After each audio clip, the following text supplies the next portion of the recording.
Baik,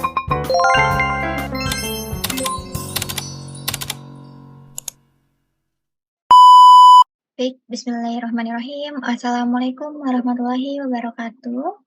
Perkenalkan, nama saya Fenziela Septiani dari kelas 2A. Izinkan saya untuk mempresentasikan mengenai karakteristik setiap fase perkembangan. Baik, yang pertama adalah pengertian perkembangan. Perkembangan dapat kita artikan juga sebagai perubahan yang sistematis dan berkesinambungan dalam diri individu sejak lahir hingga akhir hayat, atau bisa kita artikan juga sebagai suatu perubahan yang dialami individu menuju kedewasaan dan kematangan. Selanjutnya ada tahapan-tahapan perkembangan. Yang pertama, ada perkembangan pada masa orok. Masa orok merupakan masa yang paling terpendek dalam kehidupan seorang, yakni dimulai sejak lahir sampai usia 2 minggu. Pada fase orok ini, bayi yang baru lahir sudah memunculkan kegiatan-kegiatan refleks yang merupakan suatu respon atau reaksi yang tidak disadari terhadap perangsang tertentu. Kebanyakan refleks tersebut bersifat jasmani, dan sesekali bayi orok juga mengeluarkan suara yang menyerupai pernapasan yang berat, perlahan-lahan menjadi lebih kuat dan berkembang menjadi suatu ocehan yang selanjutnya akan menjadi bercakap atau berbicara. Yang kedua ada fase bayi. Pada masa bayi dimulai sejak berakhir masa orok sampai anak berusia 2 tahun. Masa bayi ini merupakan memiliki perkembangan fisik, inteligensi, emosi, bahasa, bermain, pengertian, kepribadian, moral, dan kesadaran beragama. Pada perkembangan bahasa di fase bayi ini, terdapat 3 bentuk prabahasa yang umumnya muncul pada bayi, yaitu menangis, mengoceh, dan isyarat. Selanjutnya ada perkembangan sosial pada fase bayi. Pada masa ini, terjadi gejala-gejala gerakan atau motorik yang tidak menentu dan perangsangan organ-organ keinderaan. Selanjutnya ada perkembangan emosi.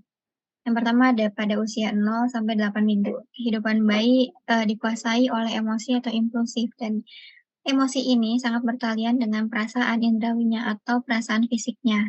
Yang kedua ada usia 8 minggu sampai 1 tahun, dan pada usia ini perasaan psikis anak udah mulai berkembang. Anak sudah mengetahui perasaan senang dan sedih, ketika melihat mainan digantung di depannya atau perasaan tidak senang jika dipangku oleh orang asing. Yang ketiga ada usia 1 sampai 3 tahun. Pada usia ini timbul gejala-gejala perkembangan emosi. Yang pertama emosinya sudah mulai terarah pada sesuatu, yang kedua dapat menyatakan perasaannya dengan berbicara, yang ketiga terdapat sifat labil atau mudah kembali berubah, yang mudah tersulut-sulut.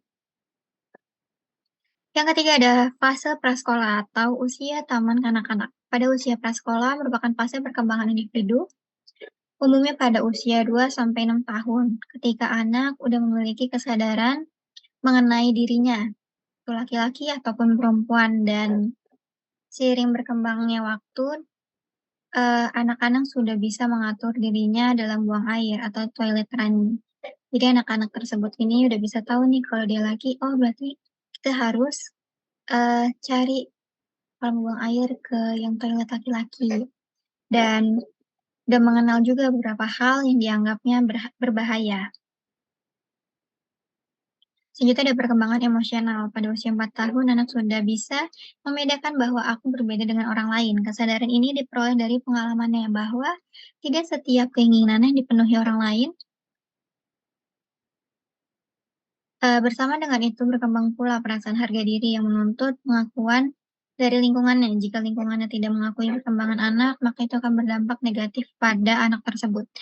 Selanjutnya ini ada beberapa jenis-jenis emosi yang berkembang pada usia anak-anak.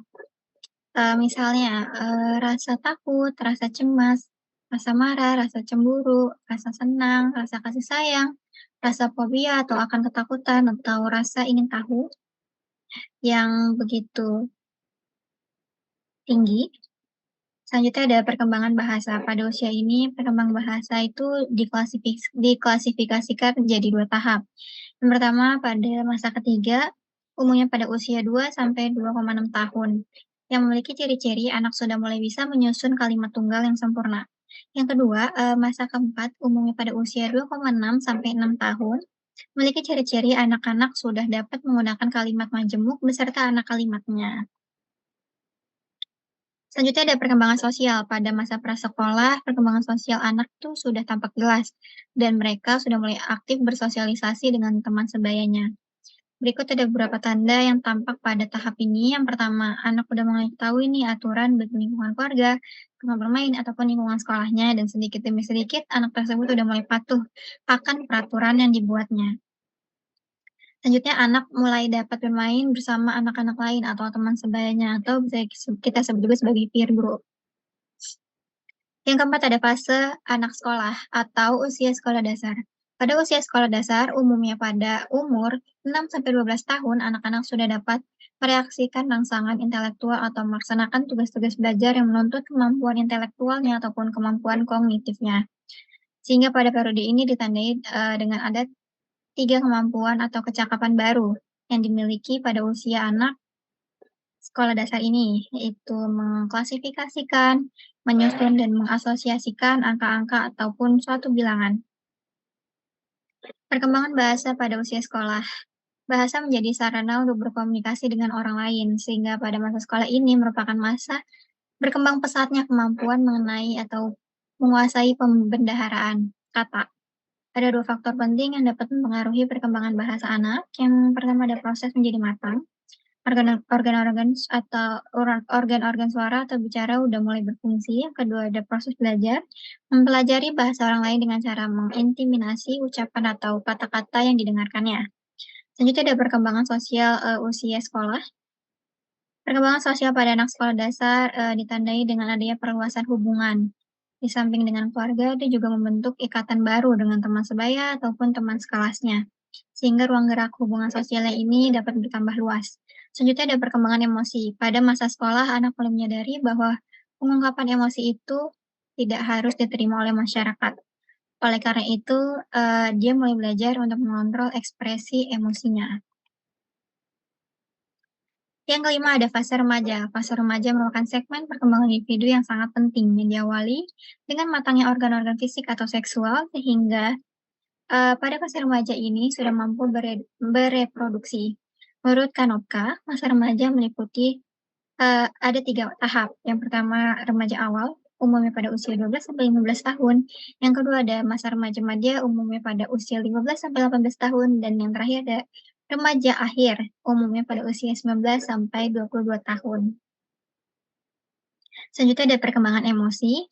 Pada masa remaja, merupakan suatu puncak emosionalitas. Ini perkembangan emosi yang sangat amat tinggi. Mencapai kematangan emosional merupakan tugas perkembangan yang sangat sulit bagi remaja. Proses pencapaian sangat dipengaruhi oleh kondisi sosial emosional lingkungannya, terutama di bagian lingkungan keluarga ataupun teman sebayanya. Perkembangan sosial remaja memahami orang lain sebagai individu yang unik, baik menyangkut sifat pribadi, minat, nilai-nilai, maupun perasaannya.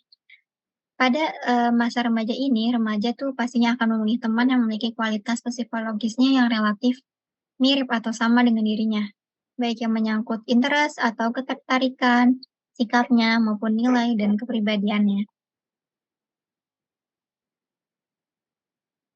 Selanjutnya ada perkembangan bahasa. Ragam bahasa remaja memiliki ciri khusus, singkat, lincah, dan kreatif. Kata-kata yang digunakan cenderung pendek, sementara kata yang agak panjang akan diperpendek melalui proses morfologi atau menggantinya dengan kata yang lebih pendek. Misalnya nih, seperti contoh, permainan biasanya diganti dengan mainan, pekerjaan diganti dengan kerjaan. Kalimat-kalimat yang digunakan kebanyakan berstruktur kalimat tunggal dan bentuknya elip. Juga banyak digunakan untuk membuat susunan kalimat menjadi lebih pendek sehingga seringkali dijumpai kalimat-kalimat yang tidak lengkap. Dengan menggunakan struktur yang pendek, pengungkapan makna menjadi lebih cepat, yang sering membuat pendengar yang bukan penutur asli bahasa Indonesia ini sangat amat mengalami kesulitan untuk memahaminya. Sehingga, kita bisa mendengar nih bagaimana bahasa remaja ini dibuat begitu singkat tetapi sangat komunikatif. Mungkin, itu saja pemaparan singkat dari saya, semoga dapat bermanfaat untuk teman-teman. Mohon maaf apabila ada terdapat kesalahan kata, kurang lebihnya mohon maaf. Wassalamualaikum warahmatullahi wabarakatuh.